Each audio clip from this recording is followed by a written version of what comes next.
Udah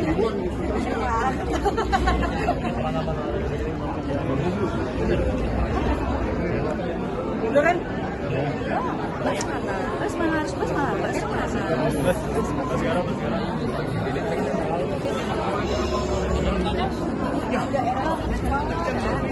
Tapi boleh tinggal sini nggak?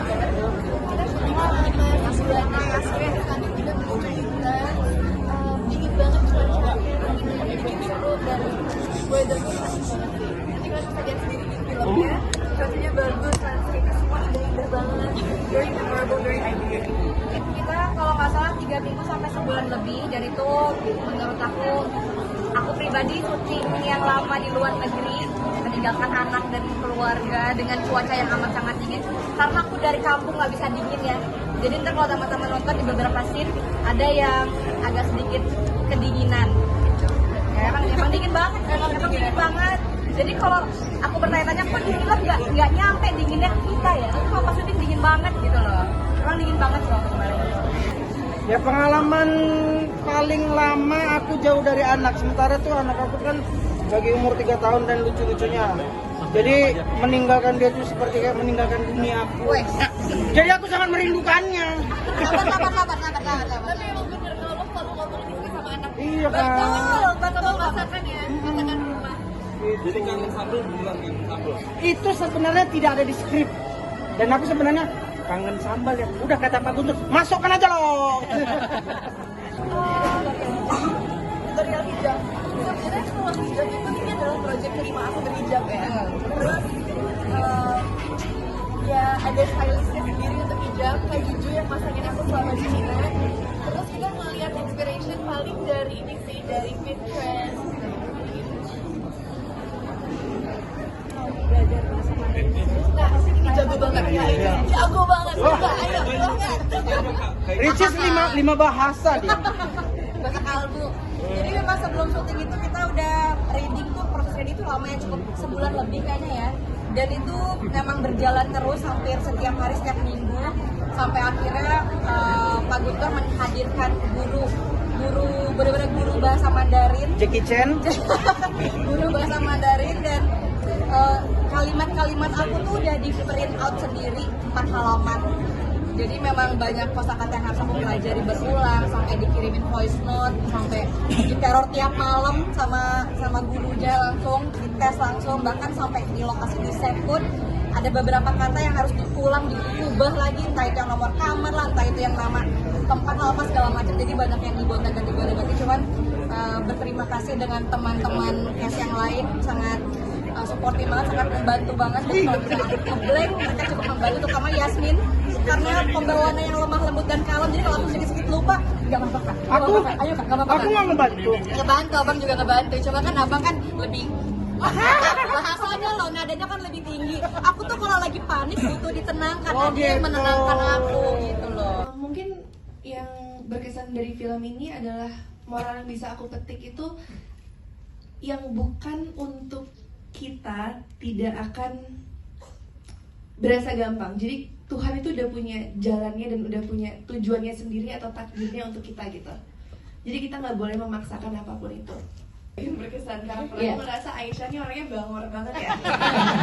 Kayak gemesin sih kayaknya ya. Ngeselin banget. Jadi waktu awal-awal aku baca skenario ini, aku ngerasa kayak gimana ya cara bikin penonton tuh empati kepada Aisyah, karena dia nggak pernah dengerin orang-orang di sekitarnya sama sekali. Tapi sampai akhirnya aku sadar bahwa Aisyah tuh udah gak punya siapa-siapa, dan dia cuma bisa bersandar kepada Arif, which is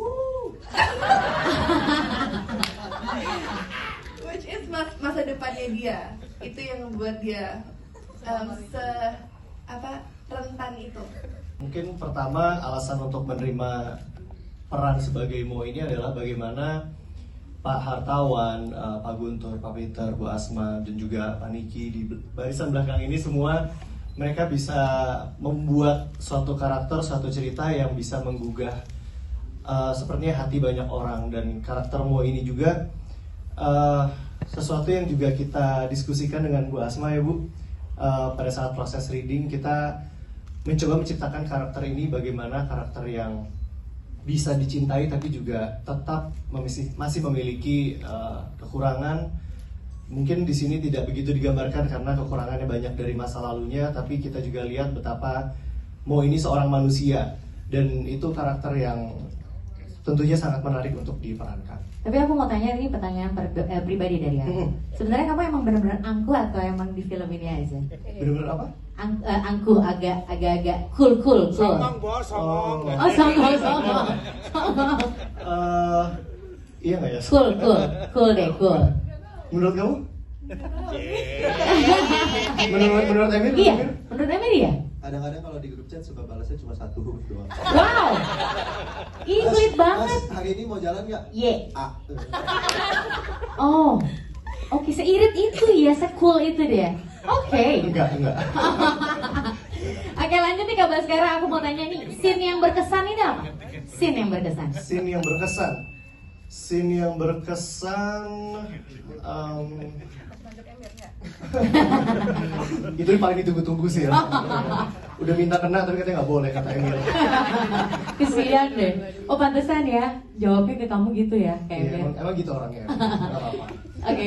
Kayaknya yang paling berkesan itu scene dimana hampir semua scene-sceneku pada saat berbahasa Mandarin itu berangkat dari Jakarta menuju ke Ningxia, deg-degannya minta ampun karena di sana akan ketemu dengan pemeran-pemeran yang berbahasa Mandarin asli. Sementara kalau aku berbahasa Mandarin dengan Gaby atau dengan Papa di sini kan kita bisa latihan bareng ya. Yes. Kalau yang ini kita nggak bisa latihan bareng, kita latihannya di sana. Itu deg-degan banget dan semoga berhasil. Yang pertama karena tidak lain tidak bukan ini adalah filmnya Pak Guntur. Saya bangga sekali karena film-film beliau semuanya meledak dor. Meledak dor, ada suaranya dor. Meledak dor, ada efeknya ya. Terus karena Assalamualaikum Beijing yang pertama tadi Yasmin juga udah bilang bagus banget. Walaupun memang tidak ada keterkaitannya dan filmnya emang beda banget 1 sama 2. Karyanya Ibu Asma selalu booming. Ada efek sampingnya terus. Terus yang ketiga ya biar saya nggak nganggur. Begitu. Jadi memang seneng banget sih apalagi sama Yasmin lagi. Aku selalu suka kalau syuting sama Yasmin tuh karena anteng, tenang, damai. Karena kan dia kalau di lokasi itu suaranya adem, datar. Kalau sama abang baru nada tinggi. Ya memang risih kan. Ya semua tenang di sini kan memang risih. Jadi aku suka kalau sama Yasmin tuh setiap di calling tuh syutingnya sama Yasmin. Oh alhamdulillah tenang. Enggak sama Lolo. Astagfirullahaladzim. Dimakan ular. Yang ada akunya apa yang nggak ada akunya Sin ya? Ya terserah. Oh. Boleh, silakan. Menurut aku yang paling berkesan tadi aku dapat bocoran dari Baskara. Waktu Yasmin marah-marah di mana tuh ya? Di atas itu yang dia mau sholat yang pakai mukena. Nah jadi kan agak tantrum nih si Aisyah nih. Terus tiba-tiba aku dibisikin nih sama Mo, tahu nggak itu dia lagi kedinginan. Makanya dia keluar semua tenaganya biar panas.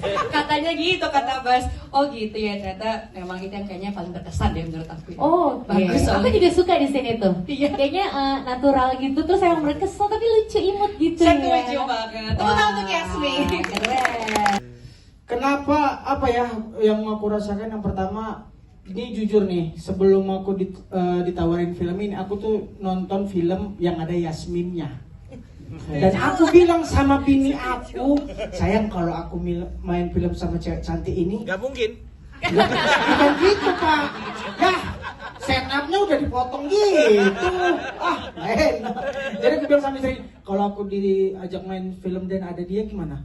Gak apa-apa, tapi kalau misalnya dia suka sama aku gimana saya? Kata istriku, nggak mungkin. Gitu Pak. Oke. Dibocorin gitu. Tapi yang penting aku selalu nanya sama manajer aku, siapa-siapa jadi yang main. Ada Baskara, ada Ricis, ada Om Peri Salim, sorry. Aduh kelimpet di ini ya Allah. Konsep. Dibocorin terus nih sama wartawan. Kalau bukan dia yang ngasih duit aku marahin. Ya pokoknya aku senang kali, apalagi ini film pertamaku yang syuting di luar negeri. Wow. Ya gitu, jadi sangat senang sekali kita. Al-kalamu wa doa. Masya Allah. Setiap perkataan adalah doa. Masya Allah. Keren, tepuk tangan dong buat kalau. Kalau itu apalagi yang hafal coba. Oke.